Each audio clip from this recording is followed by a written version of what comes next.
ఆసిఫాబాద్ జిల్లా కేంద్రానికి కూతవేటు దూరంలో ఉన్న గుడి ప్రాంతానికి రాకపోకలు నిలిచిపోయాయి. కురిసిన భారీ వర్షానికి ఆసిఫాబాద్ గుడిగుడి గ్రామాల మధ్యలో ఉన్న వాగు పొంగుపొర్లుతుంది. దీంతో ఆసిఫాబాద్ పట్టణానికి వెళ్లాలంటే వాగు ప్రవాహం తగ్గే వరకు వేచి చూడాల్సిన పరిస్థితి నెలకొంది.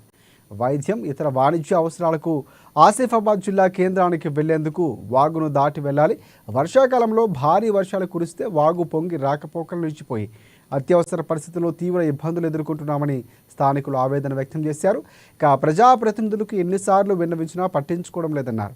ఎన్నికల సమయంలో రాజకీయ పార్టీల నాయకులు గుడిగుడి వాగుపై వంతెన నిర్మిస్తామని కొబ్బరికాయలు కొట్టి ఎన్నో హామీలు ఇచ్చారు, కానీ హామీలు నెరవేర్చలేదంటూ అసహనం వ్యక్తం చేశారు.